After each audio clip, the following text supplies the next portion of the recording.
한 사람 한 사람을 주님의 이름으로 사랑하고 축복합니다. 이 시간에도 인터넷으로 또 예배를 드리는 방방곡곡에 세계 곳곳에 흩어진 사람들이 있습니다. 우리 주님의 이름으로 축복합니다 인사하면 모든 분들에게 힘이 될 것 같습니다. 우리 같이 한번 인사합시다. 시작. 주님의 이름으로 축복합니다. 계속해서 십계명에 대한 말씀을 나누고 있는데 여러분 다 외우셨죠? 신우이, 안부, 살간도, 증탐. 다 시작. 네, 제가 이제 물을 테니까 여러분들 이제 답을 쭉 하시면 돼요. 신, 우, 이, 안, 부, 살, 간, 도, 증, 탐. 예, 우리가 이제 십계명을 이렇게 다 외우고 있는데 제가 시작하면서 서론 부분에 두 가지를 이야기했습니다. 하나는 우리들이 왜 십계명을 여기서 공부를 하는가, 모세 시대에 하나님께서 주셨던 그 계명이 오늘을 살고 있는 우리들에게 어떤 의미가 있는가, 그 말씀을 재해석하는 것이 우리가 다시 세우는 언약 시리즈를 함께 나누는 이유입니다. 두 번째, 우리는 십계명을 통해서 무엇을 하지 말라라고 하는 어떤 금기를 많이 듣고 있는데, 사실은 십계명을 통해서 무엇을 보아야 한다? 이 계명을 주신 하나님의 마음을 알아야 이 계명을 제대로 이해하는 것이다, 이런 말씀을 드렸습니다. 일본의 연기자이기도 하고 감독인 기타노 다케시라고 하는 사람이 이런 말을 했습니다. 가족이란 누가 보지 않으면 내다버리고 싶은 존재, 그게 가족이다. 여러분들, 우리 마음속에 떠오르는 가족들을 바라보면 때로 이런 속에서 소리를 하기도 합니다. 저 왼수일 수밖에 없는 이유는 가족은요, 버릴 수 없거든요. 아무리 힘들어도 함께 살아가야 되는 가족이기 때문에 때로 왼수같이 여겨질 때도 있습니다. 옛 어른들이 이런 말을 했습니다. 전생의 원수가 이 생에서 가족으로 만난다. 아마 그 말이 여러분들에게 많이 와닿는 분들이 있을 것 같습니다. 요즘 한국 사회에 큰 문제가 되는 것 중에 하나가 존속 살해입니다. 무서운 얘기죠. 2008년도에요 우리나라에 일어나고 있는 전체 살인 사건 중에 4%가 존속 살해였습니다. 아버지가 아들을 죽이든 아들이 아버지를 죽이든 가정 안에서 일어나는 일들이었습니다. 2010년이 되어서는 5.3%로 퍼센테이지가 훌쩍 올라갑니다.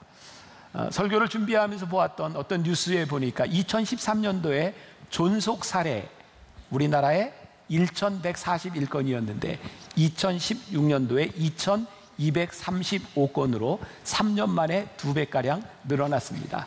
2017년 전반기에만 1,000건이 넘는 존속 살해가 일어났습니다. 2009년을 기준으로 미국에는 2%, 프랑스에는 2.8%, 영국에는 1%밖에 되지 않는데 우리나라에는 5.3%의 존속 살해가 일어나고 있습니다. 이 데칼로그 10계명이라고 하는 책을 쓴 김지찬 교수는 그 책에서 이런 이야기를 합니다. 우리나라 사람들에게 이 존속 살해 범죄가 많은 이유 가운데 하나는 서양 사람들보다 가족들끼리 부대끼는 시간이 더 많기 때문이다. 가족은 떨어질 수 없는 존재이지만 떨어질 수밖에 없는 존재이기 때문에 서로를 아프게 하는 일들이 참 많이 일어나는 것 같습니다. 낮은 울타리라고 하는 잡지에 그런 글이 실렸습니다. 가랑비가 추적추적 내리는 어느 날 사람들에게 비명소리가 들렸습니다. 나이가 70쯤 되어버리는 할머니가 고통스러운 표정으로 자살을 했습니다. 119 앰뷸런스가 오고 경찰들이 와서 조사를 하는 중에 경찰들이 이해할 수 없는 일이었어요. 집에 들어가 봤더니 좋은 가구들로 별로 경제적인 어려움이 없는 사람이었습니다. 혹시나 해서 병원 주치의에게 전화를 해봤더니 건강도 이상이 없는 사람이었습니다. 이것저것 조사를 하던 경찰은 수첩을 바라보며 고개를 끄덕이기 시작합니다. 수첩은 365일 동안 하루도 빠짐없이 똑같은 글이 적혀 있었습니다. 오늘도 아무도 나에게 오지 않았다. 아마도 그것이 이 할머니가 자살했던 이유였을지 모릅니다. 함께 있으면 힘들 수도 있는 존재, 그러나 아무도 없는 것이 힘든 존재, 그것이 가족이라는 이름이기도 합니다. 오늘 우리는 부모님에 대한 이야기를 통해서 우리 자식들에 대한 이야기를 함께 나누어 보려고 합니다. 오늘 말씀 가운데 이렇게 되어 있어요. 부모를 사랑하라 이렇게 되어 있지 않고 내 부모를 공경해라. 부모는 사랑의 대상이 아니라 공경의 대상이라고 말하고 있습니다. 여기에서 우리들에게 큰 의문이 들 수도 있고 우리를 힘들게 하는 일이 있을 수도 있습니다. 나는 부모를 공경할 수 있는가? 아니, 그것보다 더 우리를 힘들게 하는 것은 내 부모는 나의 공경의 대상이 되는가? 이 두 가지가 우리를 힘들게 하는 부분이기도 합니다. 미국 텍사스에서 있었던 일인데요, 어떤 남자가 자기의 꿈을 이루기 위해서 가족을 다 버리고 30년 동안 외지에서 살다 죽었습니다.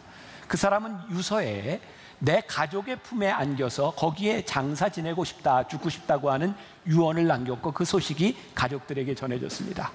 가족들이 모여서 회의를 하는데 아버지가 우리들에게 해준 게 뭐가 있냐고, 남편으로서 무슨 일을 해줬냐고, 우리가 이렇게 비싼 대가를 치를 수 없다고. 왜? 그 집은 너무 가난한 집이었거든요.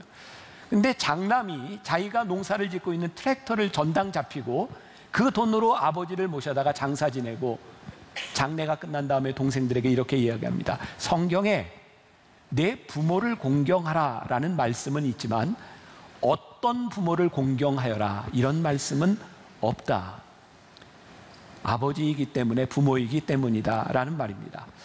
여러분, 성경에서 공경하라 말과 동일한 경외하라고 하는 말은 유일하게 하나님께만 해당되는 말입니다. 내 여호와를 경외하라. 잠언에도 열왕기서에도 레위기에도 신명기에도 끊임없이 하나님을 공경하라, 경외하라라고 하는 말이 있는데 유일하게 이 경외라고 하는 말이요, 부모에게만 사용이 됩니다. 레위기 19장 3절에 보니까 너희 각 사람은 부모를 경외하라 이렇게 되어 있습니다.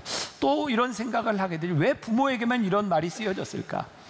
하나님은 이 인류를 창조하시고 우리들에게 생명을 주시는 분이기 때문에 우리들이 기꺼이 경외해야 될 대상입니다. 그런데 이 땅에 생명으로 온 우리는 부모를 통해서 존재하기 때문에 부모 역시 우리들이 경외할 대상이라고 말씀하는 것은 아닐까? 요한복음 13장 1절에 보면 예수님께서 세상에 있는 자기 사람들을 사랑하실 때 끝까지 사랑하시니라. 우리들에게 생명을 주신 하나님께서는 우리를 사랑하시는데 끝까지 사랑하셨다라고 말씀하셨는데 우리의 부모도 우리의 자식들을 바라보며 끝까지 사랑하시는, 그래서 성경은 하나님과 부모를 동일선상에 놓고 우리들에게 명령을 말씀하는 것 같아요. 수년 전입니다. 저희 교회에 분당 중앙교회에 심우하시는 최정천 목사님을 초청해서 말씀을 들을 때였습니다. 제가 참 인상적이라 적어놨던 이야기였어요. 새벽 시간에 새벽 예배를 가려고 나올 때 아이들 방 문을 열어보고 아이들의 이불을 덮어주고 나오며 목사님은 하나님 아버지의 마음을 조금은 이해할 것 같았답니다. 아이들을 데리고 제주에 여행을 갔을 때 돌아오면서 그렇게 제주도에서 여행하면서 애들이 말도 안 듣고 그렇게 제잘거리고 하던 애들을 다 데리고 오면서 자신의 모습을 보았대요. 그래, 하나님은 웬만큼 내가 깽판을 쳐도 나를 버리시지 않겠구나, 그런 생각이 들었대요. 아이를 키우면서 우리들이 누구나 경험하는 일이지만 차에 아이들을 데리고 가다 보면 뭐 하나인 경우는 모르겠지만 우리 아이들도 그랬어요. 둘이 뒤에서 얼마나 싸우고 시끄럽게 하는지 그랬던 것 같아요. 너희 조용히 안 하면 여기 내려놓고 간다? 한 번도 내려놓은 적이 없어요. 몇 번이나 그렇게 얘기했지만 아이들끼리 싸우고 다투는 것을 보면서 말을 듣지 않을 때 우리는 아이들에게 이런 협박도 참 많이 했습니다. 셋 쉴 때까지 들어. 하나, 둘 반, 둘 반의 반. 셋을 하는 것이 그렇게 쉽지 않습니다.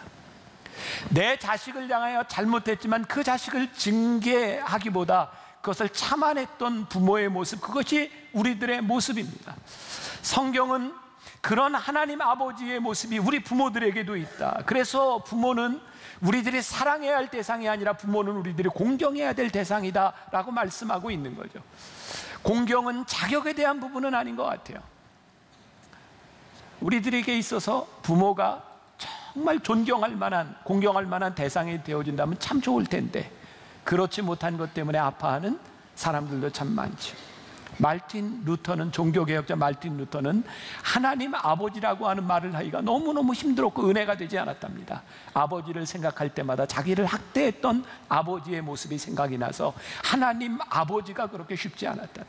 여러분들에게 부모님은, 아버지와 어머니는 어떤 모습인지 모르겠어요. 저도 부모님이 있었고 저희 어머니와 아버님이 다 돌아가셨어요. 그 옛 어른들의 말씀이 참 맞는 것 같아요. 부모를 여의어봐야 비로소 자식이 되고, 자식을 낳아봐야 비로소 부모가 된다. 저는 비로소 가정의 날 설교할 자격을 얻은 것 같아요. 부모도 돼보고 자식도 돼본 것 같아요. 제 기억 속의 아버지, 저희 아버지도 목회를 하셨고 목사님이었어요. 벌써 딱 20년 됐네요. 제가 98년도에 미국에서 한국에 돌아왔으니까 저희 아버님이 저에게 도와달라 그러셨어요. 내가 너무너무 힘든데 아들인 네가 와서 내 목회를 좀 도와주면 좋겠다. 그래서 제가 만나교회 부목사로 오게 되었어요. 그런데요, 아버지와 함께 목회를 하는 일이 쉽지 않았어요. 아버지하고 저는, 아버지와 아들이 있지만 목회관이, 목회에 대한 생각들이 많이 달랐어요. 저는 아버지에게 늘 그렇게 이야기했던 것 같아요. 아버지, 만나교회가 분당으로 이사를 왔고 여기 젊은 사람들이 많이 들어오는데 이제 젊은 사람들한테는 이렇게 해야 되지 않겠습니까? 아버지, 분당 사람들의 성향은 이렇지 않겠습니까? 근데 아버지에게 그게 쉬운 일이 아니었어요. 제가 아무리 이야기를 해도 그게 잘 통하지 않았어요. 저도 막 화가 났고, 주일날 아침이면 저희 어머니가 아버지하고 저희 이렇게 아침상을 차려주셨는데 그 안에서 많은 갈등들이 있었어요. 제가 자꾸 이야기를 하니까 저희 아버님이 마지막으로 딱 하는 이야기가, 야, 내가 담임이야. 그러면 제가 할 말이 없었어요. 아버지 알아서 하세요. 그리고 만나교회를 떠나야 되겠다고, 같이 목회는 못하겠다고 짐을 3번이나 쌌던 기억이 있어요. 그러다가 어느 날 저희 아버님이 쓰러지셨어요. 뇌경색으로 쓰러지셨고 회복이 되지 않을 것 같아 장로님들에게 영상으로 편지를 쓰셔서 후임자를 선정했으면 좋겠다. 그런 과정에서 제가 만나교회 담임이 됐잖아요. 제가 담임이 되고 났는데 저희 아버님이 아프셔서 일찍 은퇴를 하셨는데 제가 담임이 되고 난 이후에 저희 아버님이 완쾌가 되셨어요.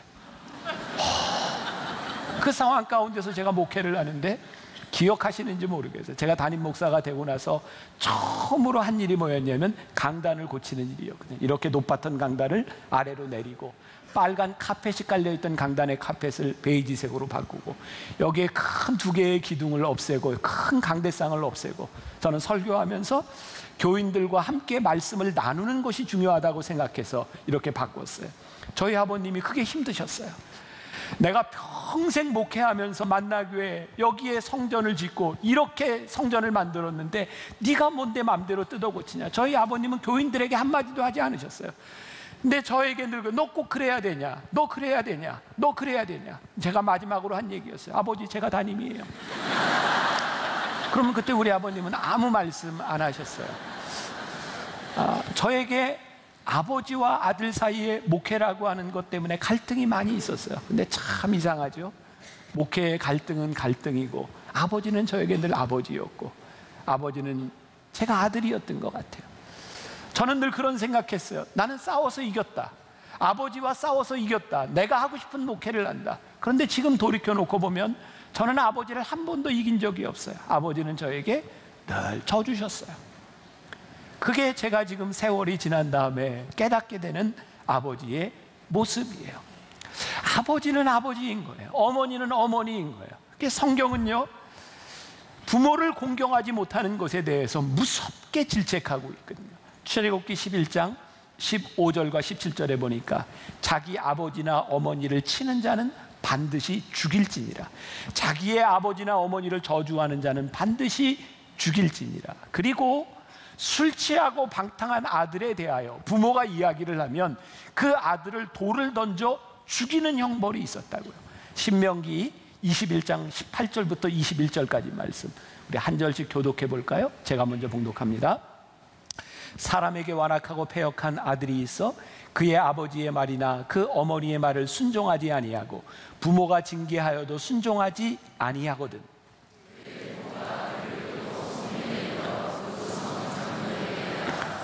그 성읍 장로들에게 말하기를 우리의 이 자식은 완악하고 패역하여 우리 말을 듣지 아니하고 방탕하며 술에 잠긴 자라 하면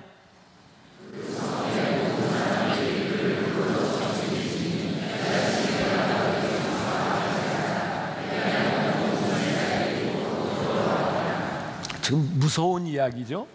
패역한 자식, 술 취하고 말 안 듣는 그 자식에 대해서 부모가 장로들에게, 사람들에게 가서 내 자식이 이렇게 패역한 자식이요 라고 말을 하면 돌로 쳐 죽일지니라. 이 무서운 형벌이 실제로 시행된 적이 없다는 거예요. 어떤 부모가 자식이 패역하다고 사람들에게 내 자식이 이렇습니다 라고 말할 부모가 없었다는 거예요. 제가 이 십계명 말씀은 우리 교회 묵상팀들과 함께 제가 원고를 이렇게 주고 함께 묵상으로 나누고 피드백을 받습니다. 어떤 성도가 이런 묵상글을 썼어요. 이 설교문을 읽으면서 공공의 적이라고 하는 영화가 떠올랐습니다. 여러분들 공공의 적 영화 아세요? 아주 패륜하죠. 엄마 아버지가 얼마나 좋은 사람인지 몰라. 아버지는 가난한 사람들을 위해서 돈을 쓰는 사람이었어요. 근데 아들이 주식에 투자하려고 하는데 아버지가 돈을 내주지 않는 거예요. 아무리 얘기해도 아버지가 돈을 주지 않으니 어느 날 아들이 복면을 쓰고 들어가서 아버지와 어머니를 칼로 잔인하게 살해합니다. 그런데 어머니와 아버지가 살해된 그 장면에 아들이 피 묻은 칼을 닦고 있을 때 아직도 숨을 쉬고 있는 어머니가 간신히 무언가를 집어다가 입에 넣는 장면이 나옵니다.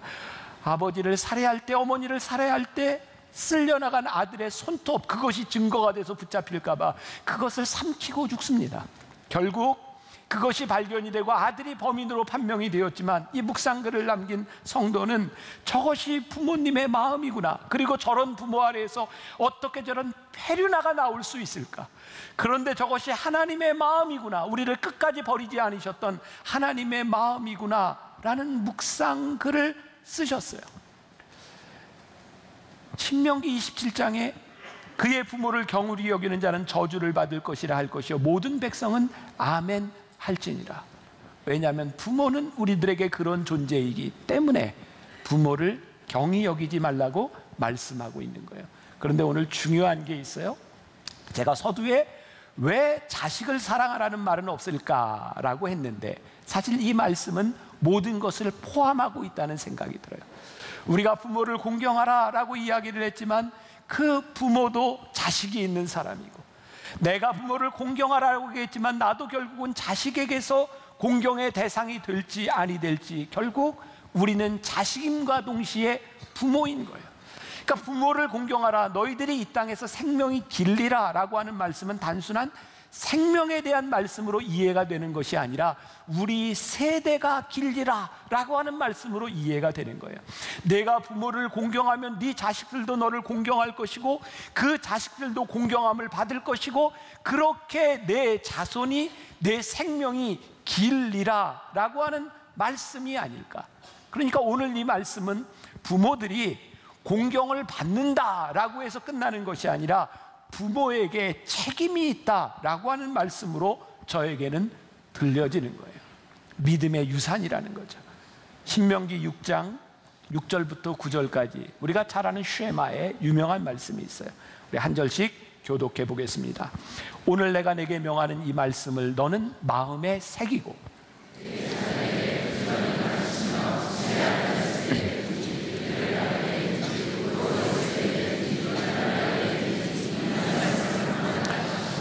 너는 또 그것을 내 손목에 매어 기호를 삼으며 내 미간에 붙여 표로 삼고. 하나님께서 가장에게 주신 명령 중에 제일 중요한 말씀이 있는데 하나님의 말씀을 내 자녀들에게 부지런히 가르쳐라 이 말입니다. 부모에게 책임이 있다는 거예요. 내가 오늘 공경을 받는 것은 자식들에게 너 부모를 공경해라 이런 말씀도 되지만 부모들을 향해서 내가 공경받는 부모가 될 수 있도록 자식들에게 이런 책임이 있다라고 하는 것을 동일하게 말씀하는 거죠. 여러분, 우리 그런 말 하잖아요. 품 안의 자식이다. 애들이 크면 품을 다 떠나가죠. 저희 아이들도 이제 부모의 품을 떠나갑니다. 그러니까 저는 기억에 어렸을 때 우리 아이들 학교 다닐 때 품 안에 있었던 자식들, 저에게 제일 감사했던 건 우리 아이들에게 중요한 일이 있을 때, 아이들에게, 학교 다니는 아이들에게 중간고사를 보고 기말고사를 보고 시험을 볼 때면 아이들이 아침에 아빠 기도해 주세요. 그래서 제가 아이들 머리 위에 손을 얹고 기도했던 기억이 나요. 제가 늘 그렇게 기도했던 것 같아요. 하나님, 우리 아이들 오늘 시험 봅니다. 열심히 공부한 대로 시험 잘 보게 해주세요. 근데 어느 날 우리 아이가 어렸을 때입니다. 저에게 그렇게 얘기하더라고요. 아빠가 열심히 공부한 대로 시험 잘 보게 해주세요 기도할 때 저는 속으로 하나님, 제가 공부한 것보다 더 시험을 잘 보게 해주세요 라고 기도했대요. 근데 그날 시험을 망쳤대요. 그래서 제가 그 얘기를 듣고 장난삼아 그랬어요. 너 그 얘기한 거 아빠가 설교 시간에 얘기하고 네 성적도 공개한다? 그랬더니 우리 아들이 아빠 그러면 저 교회 옮겨요? 그리고 저를 협박했던 적도 있어요. 저에게 생각나는 것은 무엇이냐면 제가 그 순간 아이들의 삶의 중요한 순간에 기도해줬던 아버지의 모습. 근데 그 아이들이 언제까지 제 품에 있을까요? 언제까지 여러분들의 자녀들이 여러분들 품 안에 있을까요? 그래서 에베소서 6장 4절에 보면 이렇게 우리들에게 말씀하는 것 같아요. 아버지는 자녀들의 마음을 상하게 하거나 화를 돋우지 말고 주님의 훈계와 가르침으로 잘 키우십시오. 우리 부모들이 자녀들에게 이런 말을 종종 하죠. 내가 너를 어떻게 키웠는지 알아? 우리의 마음속에는 늘 내가 최선을 다한 일들이 생각납니다. 내가 너에게 어떤 엄마와 아빠였는지, 내가 너를 위해서 어떤 희생을 했는지 알아? 근데 성경은 우리들에게 내가 최선을 다해 자녀를 양육해라 이렇게 가르치지 않습니다.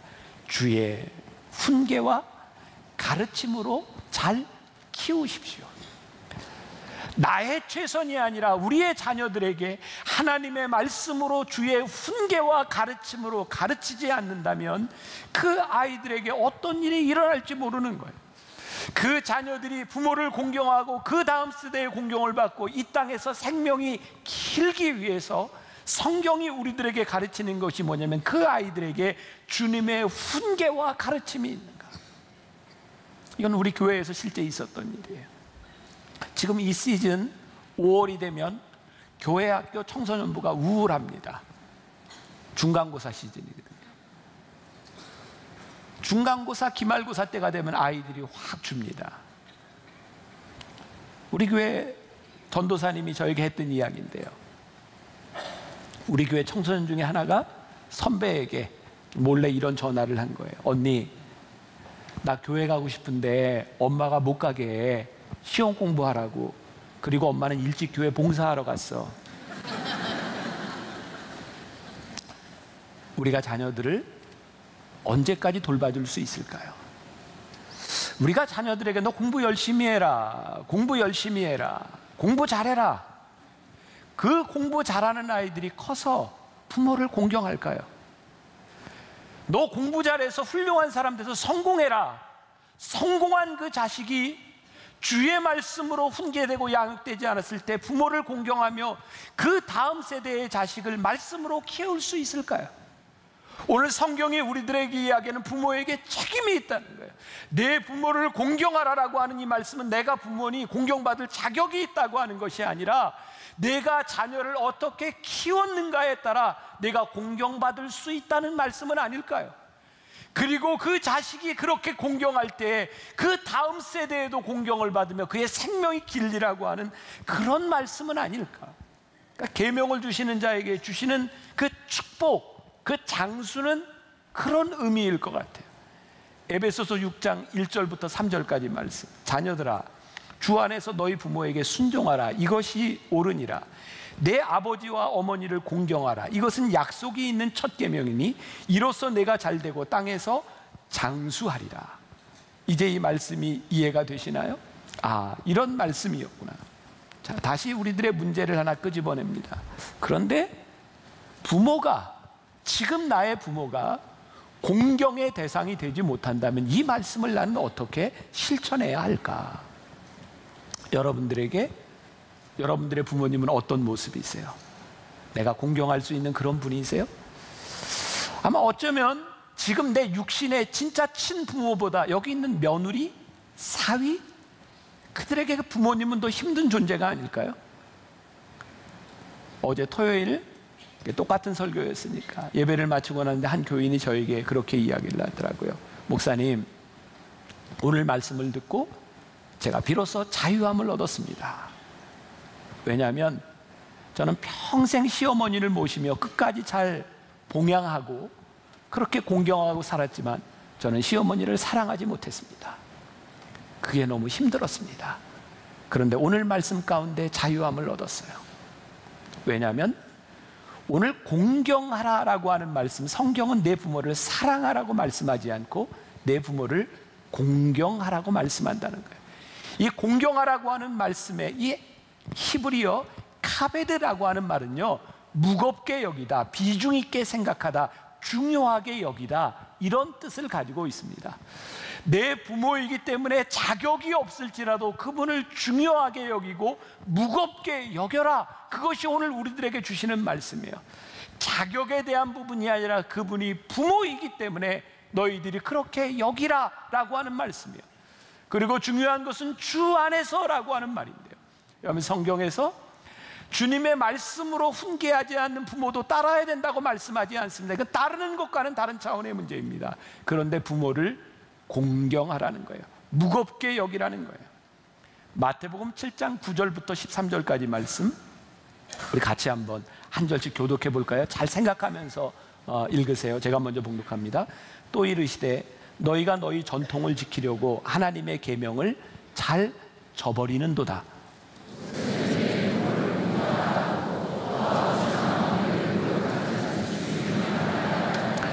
너희는 이르되 사람이 아버지에게나 어머니에게나 말하기를 내가 드려 유익하게 할 것이 고르반 곧 하나님께 드림이 되었다고 하기만 하면 그만이라고 하고,